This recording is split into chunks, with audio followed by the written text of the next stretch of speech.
গল্পের শুরুতেই কেউ আমাদেরকে বলে, আমার নাম সান, আমি জন্মেছি চীনের এক পাহাড়ি অঞ্চলে। ছবির মতো সুন্দর আমাদের সেই ছোট্ট গ্রামটা। গ্রামের নাম ইউনবিন। শীতের সময় বাড়ির ছাদে আর গ্রীষ্মে জানালার পাশে বসে থাকলেও গ্রামের অপরূপ দৃশ্যে যে কারো মন কেড়ে নেবে। মনে হবে রূপকথার রাজ্যে বসে আছেন। নানুর সাথে শৈশবের পুরো সময়টা কাটিয়েছি সেই গ্রামে। বাড়ির নিচতলায় নানুর একটা ছোট্ট দোকান ছিল। আমার মা বাবা কেউ নেই। ইউনবিন গ্রামে স্কুল জীবন শেষ করে শহরে চলে আসি। গ্রাজুয়েশন কমপ্লিট করে একটা ইন্স্যুরেন্স কোম্পানিতে চাকরি করছি।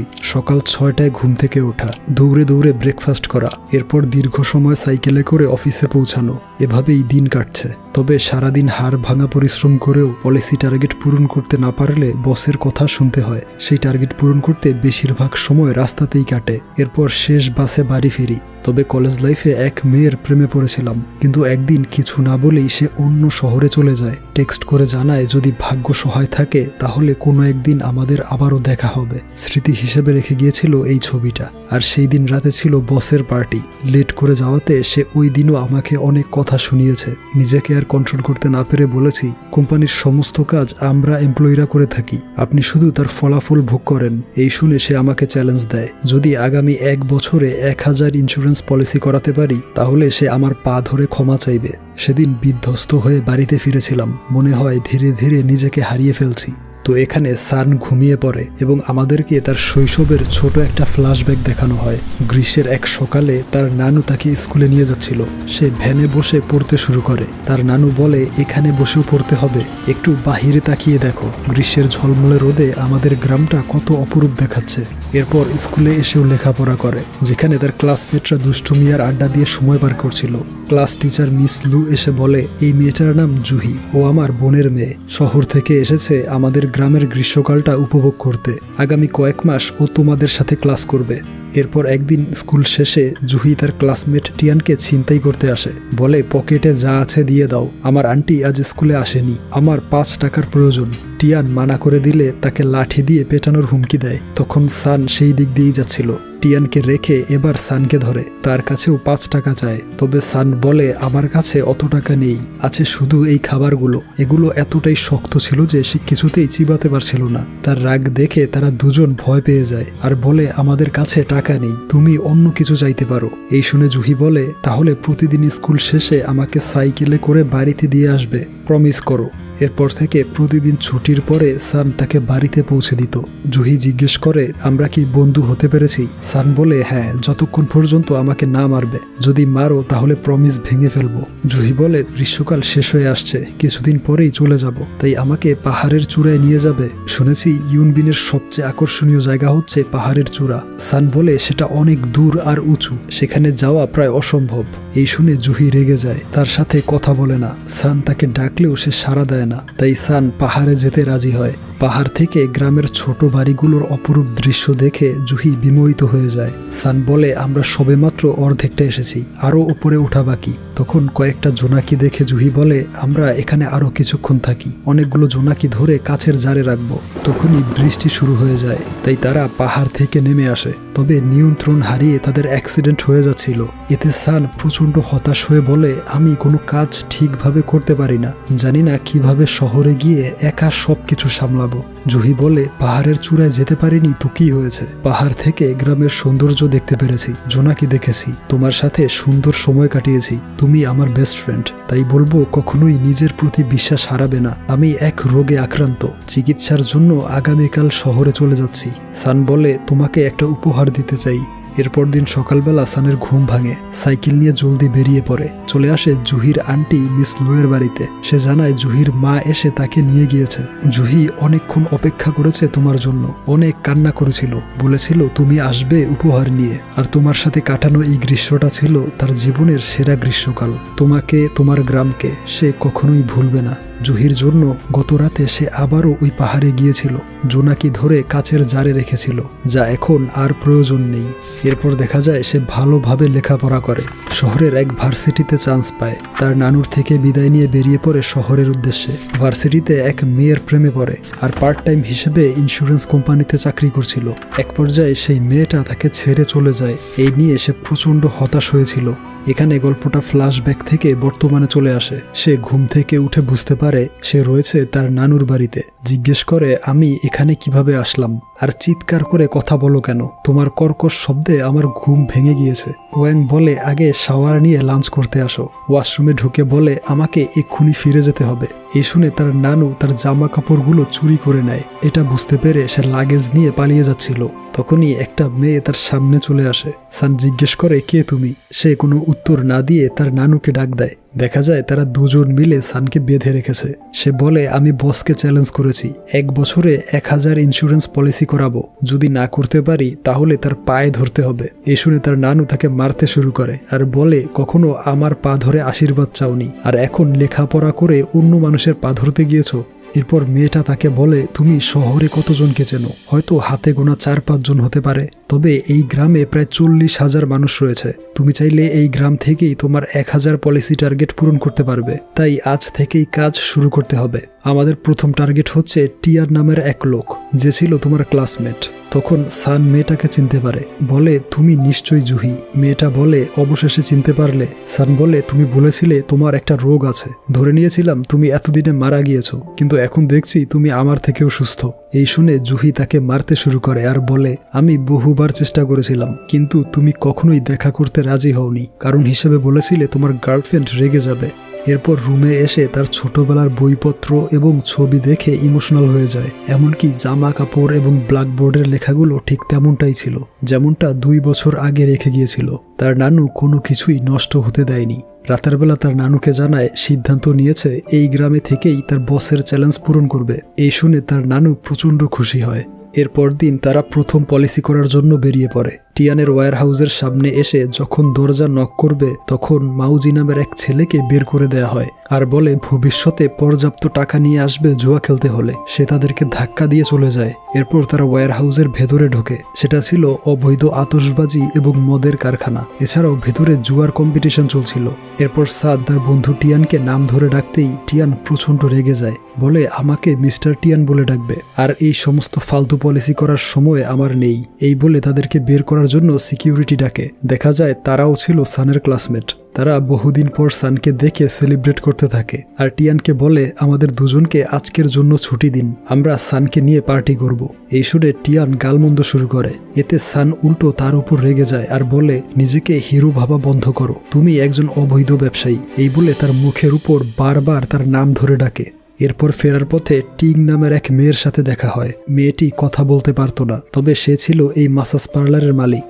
একাই সব কাজ করত। সে তাদেরকে মাসাজ নেওয়ার জন্য ইনভাইট করে। তখনই তার ভাই মাউজি এসে টাকা চায়। সে জলদি টাকার খাম নিয়ে তার হাতে দেয়। সে তাদেরকে ধাক্কা দিয়ে চলে যায়। তখন জুহি তাকে থামিয়ে দেয়, বলে, বারবার আমাদেরকে ধাক্কা দিয়েছো, তাই এখন ক্ষমা চাইতে হবে। এই নিয়ে তাদের ঝগড়া শুরু হয়। তার বোন তাকে থামাতে আসলে সে তাকেও ধাক্কা দিয়ে ফেলে দেয়। যাওয়ার সময় বলে, বাবা মা মারা যাওয়ার আগে এই দোকানটা আমাদের দুজনকে লিখে দিয়েছে, তাই যত দ্রুত সম্ভব এটা বিক্রি করে অর্ধেক টাকা আমাকে দিয়ে দাও।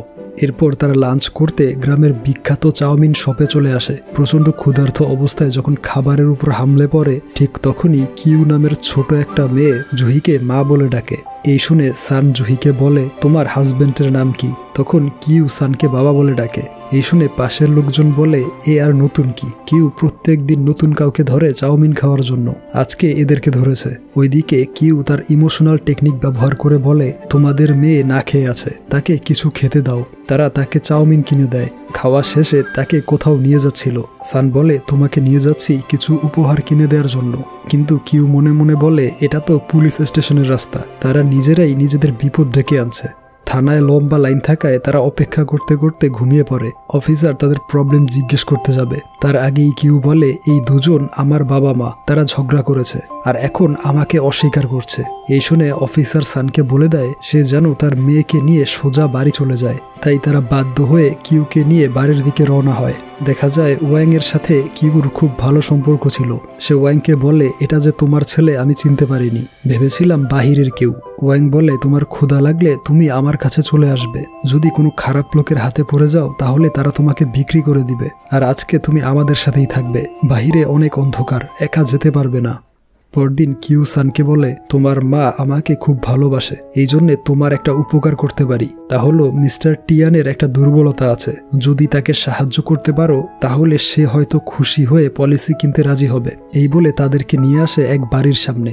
বলে এই বাড়িতে থাকে শাওজিন নামের এক সুন্দরী মেয়ে, আর শাওজিনকে পছন্দ করে টিয়ান, কিন্তু ভয়ে প্রপোজ করতে পারে না। তাই শাওজিনকে দেখার জন্য মিস্ত্রির ছদ্মবেশ ধরেছে টিয়ান।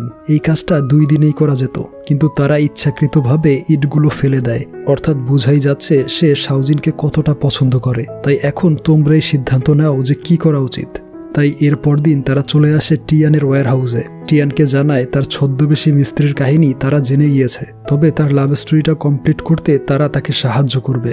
এই শুনে টিয়ান খুশি হয়ে বলে, যদি শাওজিনকে পেতে সাহায্য করো তাহলে আমার এখানে কর্মরত 34 এমপ্লয়ির জন্য তোমার থেকে পলিসি কিনবো। তাই এরপর থেকে তারা শাওজিনকে ফলো করতে শুরু করে। দেখা যায় সবাই লাইন দিয়ে টিকিট কিনছে, কারণ কয়েকদিন পরেই গ্রামের বাৎসরিক ফেস্টিভ্যাল শুরু হবে, তার জন্য আগে থেকেই টিকিট কিনে রাখতে হয়। তবে কিছুক্ষণের মধ্যেই সব টিকিট সোল্ড আউট হয়ে যাওয়ায় শাওজিন টিকিট পায় না। তাই সে মন খারাপ করে চলে যাচ্ছিল, আর নিজেদেরকে লুকানোর জন্য তারা খেলাধুলা শুরু করে। তখন জুহির আন্টি তাদেরকে ডেকে বলে, তোমাদের জন্য 2টো টিকিট কিনেছি। আর সেই টিকিট নিয়ে সান চলে আসে টিয়ানের কাছে। টিকিটের বিনিময়ে টিয়ান নিজের জন্য একটা পলিসি কিনে ফেলে, আর বলে এভাবে কাজ করে যাও, খুব শীঘ্রই বাকি এমপ্লয়ীদের জন্য পলিসি কেনার ব্যবস্থা করব।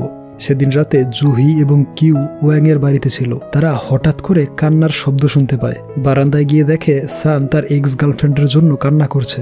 ওয়াং বলে, যেই মেয়েটা তাকে ছেড়ে চলে গিয়েছে তার জন্য সে প্রতি রাতে কান্না করে, তার উচিত ছবিটা ছিঁড়ে ফেলে মেয়েটাকে ভুলে যাওয়া। দেখা যায় প্রচন্ড দুঃখ কষ্টে ছবিটা ছিঁড়ে ফেলতে নেয়। তারা উপর থেকে প্রার্থনা করছিল যেন সে ছিঁড়ে ফেলে, কিন্তু সে না ছিঁড়ে আবারও কান্না শুরু করে। এরপর আবারও ছিঁড়তে নেয়, আর তারা আবারও প্রার্থনা করে। তবে শেষ পর্যন্ত ছবিতে চুমু খেয়ে বসে। এই দেখে তারা 3জনই প্রচন্ড রেগে যায়।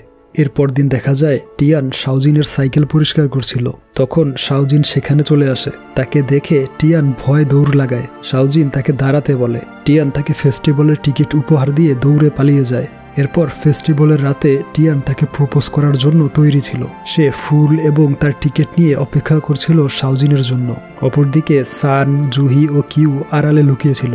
কিছুক্ষণ পর শাওজিন চলে আসে। টিয়ান তাকে ফুল উপহার দেয়। সে বলে, গত 2 বছর ধরে বাড়ির সামনে কিংবা রাস্তার ধারে সব জায়গায় আমাকে ফলো করেছো। আমি সব কিছুই লক্ষ্য করেছি। তোমার দেয়া চিঠিগুলো এবং তোমার পাগলাটে স্বভাব আমাকে বাধ্য করেছে তোমার প্রেমে পড়তে। কিন্তু আমার বাবা মা তোমার অবৈধ ব্যবসা পছন্দ করে না, তাই এটাই হচ্ছে আমাদের প্রথম এবং শেষ ডেট। এই শুনে টিয়ান তার বাবা মায়ের কাছে 10 মিনিট চেয়ে নেয় এবং সোজা দৌড় লাগায় তার ওয়্যার হাউসের দিকে। দৌড়াতে গিয়ে সিঁড়ি থেকে পড়ে যায়, রিক্সার সাথে অ্যাক্সিডেন্ট করে। এরপরেও থেমে থাকে না, সময় কাউন্টিং করে আর সমস্ত শক্তি দিয়ে দৌড়াতে থাকে। ওইদিকে সবাই যখন ফেস্টিভ্যাল শেষ করে বেরিয়ে যাচ্ছিল, তখন আকাশে অসংখ্য আতশবাজি দেখতে পায়। অর্থাৎ টিয়ান ওয়্যার হাউসে আগুন ধরিয়ে অবৈধ আতশবাজি এবং মদের ব্যবসা ধ্বংস করে দিয়েছে। এরপর ফিরে এসে হাঁটু গেড়ে বসে পড়ে শাওজিনের বাবা মায়ের সামনে। বলে, আমি শুধুমাত্র শাওজিনকে চাই, তার জন্য কোটি টাকার ব্যবসা শেষ করে দিয়েছি, যেটা আপনারা পছন্দ করতেন না। এই শুনে শাওজিনও তার পাশে বসে পড়ে। বলে, আমি এই মানুষটাকে চাই, সে আমার জন্য সব কিছু করতে পারে। শেষমেশ তার বাবা মা রাজি হয়ে যায়। এই দেখে সান এবং জুহি নিজেদেরকে ধন্য মনে করে। তারা এক অসম্পূর্ণ গল্পকে সম্পূর্ণ হতে সাহায্য করেছে। এরপর তারা জুহির আন্টি মিস লুয়ের পলিসি করায়। তখন তার অফিসে ইয়ং নামের এক মানসিক ভারসাম্যহীন লোক চলে আসে। সে ময়লা আবর্জনা এনে লুয়ের টেবিলে রাখে আর বলে, এই টাকাগুলো আমার মেয়ের স্কুলের ফি হিসেবে জমা করুন। তখন তার ভয়ে তারা একজন আরেকজনের পিছে গিয়ে লুকায়। এরপর ইয়ং সেখানেই অজ্ঞান হয়ে যায়। মিস লু বলে, ইয়ং ছিল অনেক বড় এক ব্যবসায়ী। তার স্ত্রী এক বিরল রোগে আক্রান্ত হয়। চিকিৎসার পেছনে ইয়ং এর প্রচুর টাকা খরচ হয়ে যায়। সেই কারণে তার ব্যবসাটাও বন্ধ হয়ে যায় এবং শেষমেশ তার স্ত্রীও মারা যায়। প্রচন্ড মানসিক যন্ত্রণায় সে ভারসাম্য হারিয়ে ফেলে। তার একটা ছোট্ট মেয়ে ছিল যে এই স্কুলেই পড়তো। মেয়েটা একটু খাবারের জন্য মানুষের দ্বারে দ্বারে ঘুরে বেড়ায়। এরপর বেশ কিছুদিন কেটে যায়। ধীরে ধীরে তার পলিসি বিক্রি বাড়তে থাকে। এখন জুহি আর কিউ বেশিরভাগ সময় তাদের বাড়িতেই থাকে।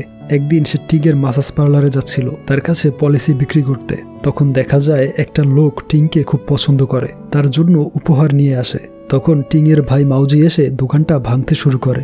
লোকটা বলে, তোমার বোন দিনরাত পরিশ্রম করে জমানো সব টাকা তোমাকে দিয়ে দেয় যেন তুমি ভালো থাকো, এরপরেও ভাঙচুর কেন করছো? তখন টিং তাকে থামিয়ে জলদি টাকা নিয়ে আসে। মাউজি বলে 1 সপ্তাহের মধ্যে দোকানটা বিক্রি করে অর্ধেক টাকা আমাকে দিবে, এই বলে চলে যায়। ওইদিকে বাড়িতে জুহি ওয়াংয়ের জন্য একটা টেপ রেকর্ডার নিয়ে আসে। ওয়াং বলেছিল সে কিছু একটা রেকর্ড করে রাখবে। সে বলে এটা হচ্ছে সানের ছোটবেলার বাক্স। সে ছোটবেলায় পরিবার নিয়ে একটা রচনা লিখে চ্যাম্পিয়ন হয়েছিল তার স্কুলে, তবে আমি পড়তে জানি না, কখনোই জানতে পারিনি সে পরিবার নিয়ে কি লিখেছে, এটা আমাকে পড়ে শোনাও। তখন তার দোকানে একজন কাস্টমার চলে আসায় সে নিচে চলে যায়। জুহি একাই রচনাটা পড়তে শুরু করে। লেখা ছিল, আমার বয়স যখন 4 বছর তখন আমার মা আমাকে নানুর কাছে রেখে চলে যায়, সে কখনোই ফিরে আসেনি। আমি জানি না সে দেখতে কেমন ছিল। আমার এক বন্ধু যখন ঠান্ডা লেগে অসুস্থ হয়ে পড়ে তখন তার মা তাকে কোলের মধ্যে জড়িয়ে রাখে, আর টিয়ানের মা সব সময় তার টিফিন বক্সে প্রচুর খাবার দিত যাতে সে ক্ষুধার্ত না থাকে। আমার মাও হয়তো এদের মতোই হতো। তখন ওয়াং চলে আসলে জুহি সেই অংশটা আর পড়ে না। সে পড়ে ওয়াংকে নিয়ে লেখা অংশটুকু, যেখানে সান লিখেছিল, আমার নানু সবচেয়ে ভালো, সে অনেক পরিশ্রমী আর শক্তিশালী, সে আমাকে অনেক মজার রেসিপি রান্না করে খাওয়ায়, সে হচ্ছে আমার প্রথম টিচার। এ শুনে ওয়াং বলে, আমি শুধু তাকে গুনতে শিখিয়েছি। জুহি আবারও পড়তে শুরু করে। নানুর সুর করে গুনতে শেখানোটা আমার কানে মিউজিকের চাইতেও বেশি শ্রুতিমধুর মনে হতো। আমি তাকে সব চাইতে বেশি ভালোবাসি। আমি চাই সে যেন চিরকাল আমার সাথেই থাকে। তার প্রতি সেই ছোট্ট সানের ভালোবাসা দেখে সে নিজেকে সামলাতে পারে না। অপরদিকে টিং পলিসি করতে রাজি হয়, তবে পলিসিটা করবে তার ভাই মাউজির নামে। একটা নির্দিষ্ট পরিমাণ টাকা জমা করবে, সেই টাকা থেকে প্রতি মাসে ভালো একটা প্রফিট পাবে মাউজি। সান বুঝতে পারে টিং চাইলে যে কোনো সময় দোকানটা বিক্রি করে দিতে পারে, এতে তার ভাই তাকে আর বিরক্ত করবে না। টিং ইচ্ছে করেই দোকানটা বিক্রি করছে না, কারণ প্রতি মাসে টাকা নিতে আসলে অন্তত একবার হলেও ছোট ভাইয়ের মুখটা দেখতে পারবে। সে ছাড়া মাউজির আর কেউ নেই। এজন্যই দিন রাত এত কষ্ট করে তার প্রতি মাসের খরচ যোগায়, তবুও দোকানটা বিক্রি করে না। এরপর সান চলে আসে মাউজির সিগনেচার নিতে। মাউজি বলে সে বাড়িটা বিক্রি করে দিলে সব ঝামেলা মিটে যায়, তা না করে প্রতি মাসে আমার হাত খরচ দিচ্ছে, আর এখন এসব ফালতু পলিসি নিয়ে এসেছে। সান বলে সে তোমার বড় বোন, নিজ হাতে তোমাকে বড় করেছে। তখন তার বন্ধুরা বলে দোকানটা বিক্রি করে দেওয়াই ভালো হবে, কারণ মাসাজ পার্লারে অনৈতিক কাজও ঘটে থাকে। এই শুনে মাউজি রেগে গিয়ে তাদেরকে মারধর শুরু করে। সেই ভিড়ের মধ্যে সানের মাথায় আঘাত লাগে। প্রাথমিক চিকিৎসা দিয়ে ছেড়ে দেওয়া হয়। কিউ বলে, বাবা তুমি আমাকে এবং মাকে ছেড়ে চলে যেও না। তখন মাউজি তার পলিসির পেপারস নিয়ে আসে, বলে আমি সাইন করে দিয়েছি। এই বলে কিউকে আদর করে, তবে সে মারপিট করে বলে কিউ তাকে পছন্দ করে না। এরপর এক দুপুরে তারা দেখে বেশ কয়েকজন মানুষ ল্যান্টার্ন নিয়ে পাহাড়ের দিকে যাচ্ছে। জুহি এর কারণ জিজ্ঞেস করে। সান বলে এটা হচ্ছে এই গ্রামের রীতি এবং ঐতিহ্য। যখন কেউ মারা যায় তখন তার পরিবার পাহাড়ি রাস্তা থেকে শুরু করে পাহাড়ের সবচেয়ে উঁচু গাছটায় ল্যান্টার্ন লাগাবে। তাদের বিশ্বাস সেই আলো অনুসরণ করে মৃত ব্যক্তির আত্মা আবারও তাদের মাঝে ফিরে আসবে। দেখা যায় পুলিশ এসে তাদেরকে বারণ করে যেন তারা পাহাড়ে ল্যান্টার্ন না লাগায়। এই ল্যান্টার্নের কারণে পাহাড়ি জঙ্গলে আগুন লাগতে পারে। এ নিয়ে তাদের মধ্যে বিতর্ক শুরু হয়। তখন সান এসে এই সমস্যার সমাধান করে। সে তার নানুর দোকান থেকে কিছু ইলেকট্রিক ল্যান্টার্ন নিয়ে আসে। বলে এগুলো এক চার্জে 3 দিনের বেশি চলবে। ভেতরে রয়েছে প্লাস্টিকের বাল্ব, তাই আগুন লাগার কোনো সম্ভাবনা নেই। কিন্তু তারা বলে তাদের অনেকগুলো লাগবে। তখন সে জুহিকে ডাক দেয়। তারা পর্যাপ্ত পরিমাণ ল্যান্টার্ন নিয়ে চলে আসে। সে অফিসারকে একটা ফ্রিতে দিয়ে দেয়। এরপর মৃত ব্যক্তির পরিবার পুরো পাহাড়ি রাস্তায় ল্যান্টার্ন বসায়। বাড়ি ফেরার পথে তাদের দেখা হয় সানের এক্স গার্লফ্রেন্ডের সাথে। সে বলে অবাক হওয়ার কিছু নেই, তুমি সব সময় গ্রামের সৌন্দর্য নিয়ে প্রশংসা করতে, তাই আমি শুধু এসেছি তোমার ইউনবিন গ্রামটা দেখতে। কিন্তু সান তার কোনো উত্তর দেয় না। সে বলে আমাকে ডিনারের অফার করতে পারো, আমি কিছুই খাইনি। তখন কিউ বলে তুমি নিশ্চয়ই আমার বাবা মাকে ডিস্টার্ব করতে এসেছো, তাই নানুর বাড়িতে যেতে হবে না, আমার বাড়িতে চলো। এরপর তারা সবাই কিউ এর বাড়িতে চলে আসে। কিউ তাদেরকে বসিয়ে চাউমিন রান্না করতে চলে যায়। মেয়েটা বলে সানের উচিত তার সাথে শহরে চলে আসা। সান শিক্ষিত, ভালো চাকরি নিতে পারবে। জুহি বলে সান শহরে খুবই বাজে অবস্থায় ছিল, গ্রামে এসে খুব ভালো করছে, খুব শীঘ্রই তার পলিসি টার্গেট পূরণ হয়ে যাবে। তখন মেয়েটা বলে ওর এত খোঁজ খবর কেন রাখছো, সম্পর্কে কি হও? সে সানকে বলে তাদের সম্পর্কের কথা বলতে। সান কি বলবে বুঝতে না পেরে কিউ এর কাছে চলে যায়। কিন্তু কিউ তাকে বেরিয়ে যেতে বলে। তখন সান তাকে টাকা দিলে সে বলে কিছুক্ষণ থাকতে পারো। এরপর চাউমিন নিয়ে আসলে জুহি জিজ্ঞেস করে তুমি কি এখনো ওকে চাও। এই শুনে সে আবারও কিউয়ের ঘরে চলে যায় এবং আবারও টাকা দিয়ে কিছুক্ষণের জন্য লুকিয়ে থাকে। এরপর বৃষ্টি শুরু হলে সে তাদেরকে ভেতরে আসতে বলে, কিন্তু জুহি জিজ্ঞেস করে সত্যি করে বলো তুমি কাকে চাও। তখন সে ছাতা এনে জুহির উপর ধরে। বাড়ি ফিরে জুহি প্রচন্ড রেগেছিল মেয়েটার উপর। রাগ কমানোর জন্য রুমের মধ্যে ঘুরতে থাকে। কিউও তার পিছু পিছু ঘুরছিল এবং তার সাথে ধাক্কা লেগে যায়। জুহি জিজ্ঞেস করে তুমি রেগে আছো কেন। কিউ বলে জানি না, তবে তোমার রাগ দেখে আমিও রেগে আছি। এরপর তারা ঘুমিয়ে পড়ে। পরদিন সকালবেলা মেয়েটা বিদায় নিয়ে চলে যায়। জুহি বলে আগে রাত জেগে কান্না করতে, এখন চোখের পানি কোথায়। সান বলে যে যেতে চায় তাকে চোখের পানি দিয়ে আটকানো যায় না। এই বলে তারাও বাড়ির দিকে চলে যায়। এরপর থেকে জুহি তার পাশেই থাকে আর সানও ধীরে ধীরে 1000 পলিসির দিকে এগিয়ে যায়। সে যখন ঘুমিয়ে থাকে তখন জুহি অবাক দৃষ্টিতে তাকিয়ে থাকে তার দিকে। জুহি কিছু একটা ড্রয়িং করছিল। তার ড্রয়িংটা সান দেখতে চাইলে তাকে মানা করে। এভাবেই খুনসুটি আর কল্পনা বিলাসী সময় কাটায় তারা দুজন। রাতের বেলা তার নানু তাদেরকে নিয়ে সেলিব্রেট করে, তাদেরকে প্রমিস করতে বলে আমি চাই সান এই গ্রামেই থাকুক, এটাই তার শেষ ঠিকানা। আর তা না পারলেও প্রতি গ্রীষ্মে যেন গ্রামে ঘুরতে আসে। সান তাকে প্রমিস করে সে কোনো এক সময় এই গ্রামে ফিরে আসবে। এছাড়া প্রতি গ্রীষ্মে তার নানুকে দেখতে অবশ্যই আসবে। অপরদিকে মাউজি দেখে ইয়ং ডাস্টবিনে ঢুকে গিয়েছে খাবার খুঁজতে। সে তাকে মেরে ডাস্টবিন থেকে বের করে এবং কিছু খাবার দিয়ে বলে আমরা দুজনই একই রকম। তুমি তোমার মেয়ের কাছে একটা বোঝা, ঠিক যেমনটা আমি আমার বোনের কাছে। তবে তোমার মতো আমার লাইফটাও সুন্দর ছিল। আমি তোমার ফ্যাক্টরিতেই কাজ করতাম। ফ্যাক্টরিটা বন্ধ হয়ে যাওয়ার পর আমি তোমার মতো বেকার হয়ে যাই। আমরা দুজনই হচ্ছি এই পৃথিবীর বোঝা, আমাদের মরে যাওয়া উচিত। এই শুনে ইয়ং খুব কষ্ট পায়। এর কিছুদিন পর টিং তার সেই কাস্টমারকে বিয়ে করে। সে তার দোকানটা ভাইকে লিখে দিয়েছে, নতুন এক শহরে গিয়ে নতুন করে জীবন শুরু করবে। সানের নানু আসতে লেট করছিল, তাই সে তাকে কল করে জলদি আসতে বলে। ওয়াং জানায় সে টাকা উঠিয়ে জলদি চলে আসবে। সেই ব্যাংকে জব করত শাওজিন। সে তার এক ক্লায়েন্টকে সানের পলিসি সম্পর্কে বলছিল। তখনই ইয়ং সেখানে ঢুকে পড়ে আর এখানেও আবর্জনা এনে বলে এগুলো রেখে টাকা দাও, আমার মেয়ের স্কুলের ফি জমা দিতে হবে। শাওজিন তাকে বাহিরে নিয়ে যাচ্ছিল, কিন্তু সে একটা ধারালো কুঠার বের করে টাকা দিতে বলে। এই বলে সে এলো পাথারি হাত ঘোরাতে থাকে এবং দুর্ঘটনাবশত শাওজিনের গায়ে কুঠারের আঘাত লেগে যায়। তখন পুলিশ এসে ইয়ংকে গুলি করে দেয়। আর এই সবকিছু লাউড স্পিকারে শুনছিল সান। ইয়ং এর মৃত্যুর খবর শুনে কিউ দৌড়ে বেরিয়ে যায়। সান আমাদেরকে বলে এই প্রথম জানতে পারলাম কিউ আসলে ইয়ং এর মেয়ে। বাবার মৃত্যুর পরে সে একদম ভেঙে পড়েছিল। তাকে আমি অ্যাডপ্ট করে আমার মেয়ে বানাতে চেয়েছিলাম। যেহেতু আমি অবিবাহিত তাই সেটা সম্ভব হয়নি। এজন্যই তাকে চিলড্রেন্স হোমে রেখেছি। সেখানে তার ভালো দেখাশোনা এবং পড়ালেখা হবে। ওইদিকে মিউজি জানতে পেরেছে তার বোন কয়েক বছর আগেই দোকানের মালিকানা তার ভাইয়ের নামে করে দিয়েছিল। জুয়া খেলে সব টাকা নষ্ট করে ফেলবে, এই জন্যে এতদিন তাকে কাগজগুলো দেয়নি। এদিকে কুঠারের আঘাতের পর শাওজিন এখন মোটামুটি সুস্থ, তবে তার চেহারাটা আগের মতো নেই। টিয়ান বলে এই দাগের কারণে তোমাকে আরো বেশি সুন্দর লাগছে। শাওজিন বুঝতে পারে এই মানুষটাকে কিছুতেই হারানো যাবে না, সে অমূল্য। দেখতে দেখতে শীতকাল চলে এলো। সান এখনও তার টার্গেট পূরণে কাজ করে যাচ্ছে। তবে হঠাৎ করে তার নানু অসুস্থ হয়ে পড়ে। রিপোর্টে দেখা যায় তার ব্রেইন টিউমার ছিল।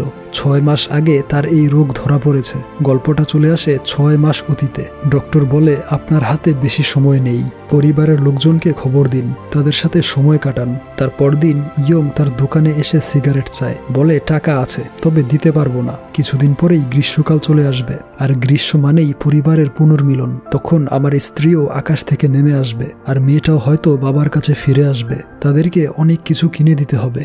তখন ওয়াং ডিসাইড করে যেভাবেই হোক সানকে কিছুদিনের জন্য বাড়িতে নিয়ে আসবে। এই ভেবে তার ভ্যান নিয়ে বেরিয়ে পড়ে। গ্রামের আঁকাবাঁকা রাস্তা, বিস্তীর্ণ প্রান্তর এবং খাল বিল পাড়ি দিয়ে চলে আসে শহরে। কয়েকজনকে ঠিকানা জিজ্ঞেস করে সানের বাড়ি খুঁজে পায়। রুমে গিয়ে দেখে সে মাতাল হয়ে মেঝেতে বসে রয়েছে। অর্থাৎ এটা ছিল সেই দিন যেদিন তার গার্লফ্রেন্ড তাকে ছেড়ে যায় এবং বসের সাথে ঝগড়া করে ড্রিঙ্কস করে এসেছিল। মাতাল অবস্থায় সান বলতে থাকে আমি হেরে গিয়েছি, ধীরে ধীরে নিজেকে হারিয়ে ফেলছি। এরপর ওয়াং তার ব্যাগগুলো গাড়িতে তোলে, সানকে পিঠে করে নিয়ে আসে। সান বলতে থাকে আমি একদম একা হয়ে গিয়েছি, নানুকে খুব মিস করছি। সে ছাড়া আমার আর কেউ নেই। সে সুস্থ থাকুক, অনেক দিন বেঁচে থাকুক। 2 বছর তাকে দেখিনি, তবে এবার যাব। তার এই অবস্থা দেখে তার নানু প্রচন্ড কষ্ট পায়। গল্পটা বর্তমানে চলে আসে, আর অল্প কয়েকটা দিন বেঁচে থাকবে সে। সান এবং জুহি তার দেখাশোনা করে। শেষ সময়ে সানকে বলে, তোমার নানুর হাতে আর সময় নেই, তোমার পাশে আর থাকতে পারবে না। আশা করি তোমরা দুজন খুব সুন্দর একটা জীবন কাটাবে। এরপর সে মারা যায়। তার মৃত্যুতে সান একদম ভেঙে পড়ে। এরপর তাদের রীতি অনুযায়ী সে ল্যান্টার্ন নিয়ে চলে আসে পাহাড়ের চূড়ায়। তার নানুর সাথে কাটানোর সমস্ত স্মৃতিগুলো মনে করতে থাকে, আর চিৎকার করে বলে, তুমি এক মিথ্যাবাদী মহিলা, সারা জীবন আমার জন্য পরিশ্রম করে গিয়েছ, কিন্তু শেষ সময়ে এসে আমাদেরকে কাছে পেয়েও নিজের মনের কথাগুলো বলে যাওনি। হাসি মুখে রোগ নিয়ে ঘুরে বেড়ালে। তখন জুহি আসে কম্বল নিয়ে। তারা সারা রাত পাহাড়ের চূড়ায় কাটিয়ে দেয়। এরপর জুহি লক্ষ্য করে সান ঠিকভাবে খাওয়া দাওয়া করে না, তবে সে নিয়মিত তার জন্য খাবার নিয়ে আসতো। কিছুদিন পর শীত শেষ হয়ে বসন্ত শুরু হয়। জুহি তাকে বাহির থেকে ডাকে, বলে, দরজা খুলবে না, তোমাকে দেখলে নিজেকে সামলাতে পারবো না। কয়েকদিন পর আমার শেষ সার্জারিটা করা হবে, বেঁচে থাকার সম্ভাবনা খুবই কম। মা বলেছিল আমি যা ইচ্ছা করতে পারি, তাই শেষবারের মতো তোমার খোঁজে গ্রামে চলে এসেছিলাম। নানু বলেছিল তুমি আমার জন্য জোনাকি ধরে এনেছিলে, সেই খালি জারটা আমি নিয়ে গেলাম। বেঁচে থাকলে আবারও এই ইউনবিনে ফিরে আসব, তোমার সাথে গ্রামের আনাচে কানাচে ঘুরে বেড়াবো, তোমাকেই বিয়ে করব। প্রমিস করো নিজের খেয়াল রাখবে, আর ঠিকভাবে খাওয়া দাওয়া করবে, আর আমাকে কখনোই খুঁজতে যাবে না। যদি গিয়ে দেখো আমি আর নেই, তাহলে খুব কষ্ট পাবে। সান তাকে প্রমিস করে, যাই হয়ে যাক না কেন সে নিজের খেয়াল রাখবে। এরপর কয়েক মাস কেটে যায়। সান 1000 পলিসি টার্গেট পূরণ করে প্রমোশন পেয়েছে। সে নিয়মিত এক কফি শপে যেত। একদিন শপের পক্ষ থেকে একটা কেক উপহার দেয়া হয়। মেয়েটা বলে আজ গ্রীষ্মের প্রথম দিন, সেই উপলক্ষে এটা ফ্রিতে দেয়া হলো। গ্রীষ্মের কথা শুনে নানুর কথা খুব মনে পড়ে যায়, তাই গ্রামে ফিরে আসে। ঘরে একটা টেপ রেকর্ডার খুঁজে পায়, যেটা জুহি তার নানুকে এনে দিয়েছিল। তার নানু তার জন্য একটা ভয়েস রেকর্ড করে রেখেছে। তাকে নিজের খেয়াল রাখতে বলেছে, আরও বলেছে সে যাতে বেশি মন খারাপ না করে, এবং সানের মা যদি কখনো ফিরে আসে তাহলে সান যেন তার মাকে গ্রহণ করে নেয়। এরপর সান কিউয়ের সাথে দেখা করতে যায়। সেদিন ছিল তার স্কুলের স্পোর্টস ডে। সান, জুহি, ওয়াং কেউ তাকে সাপোর্ট করতে আসেনি, তাই সে মন খারাপ করে বসেছিল। তাকে বুঝিয়ে শুনিয়ে গেমে অ্যাটেন্ড করতে বলে। সে কিছু দূর গিয়ে পড়ে যায় এবং দৌড়ে সানের কাছে চলে আসে। বলে তার মা অর্থাৎ জুহি না আসায় সে ঠিকভাবে মনোযোগ দিতে পারেনি, আর সে এই স্কুলে থাকতে চায় না, সে বাবা মার সাথে থাকবে। সান তাকে প্রমিস করে খুব শীঘ্রই তাকে বাড়িতে নিয়ে যাবে। তাই ছোট বাচ্চাটার প্রমিস রাখতে গিয়ে জুহির প্রমিস ভেঙে চলে যায় জুহিকে খুঁজতে। জুহির মা বলে সার্জারির পরে যখন সে অসুস্থ ছিল তখন সে বিশ্রাম না নিয়ে একটা ছবি আঁকত। সে ছবিটা নাকি সে কয়েক বছর ধরে আঁকার চেষ্টা করছে। শেষমেশ ছবিটা এঁকে ফেলে। বলেছে তুমি ছাড়া এই ছবির গুরুত্ব কেউ বুঝবে না। সান সেই ছবির দিকে তাকিয়ে জুহির সাথে কাটানো শৈশবের সময়গুলো মনে করে। তখন পেছন থেকে জুহি এসে ডাক দেয়, অর্থাৎ তার সার্জারি সাকসেসফুল হয়েছিল। এরপর থেকে তারা প্রত্যেক গ্রীষ্মের ছুটিতে সানের ইউনবিন গ্রামে চলে আসে। বিয়ে করে কিউকে সন্তান হিসেবে অ্যাডপ্ট করে নেয়। আর এখানেই গল্পটার হ্যাপি এন্ডিং হয়।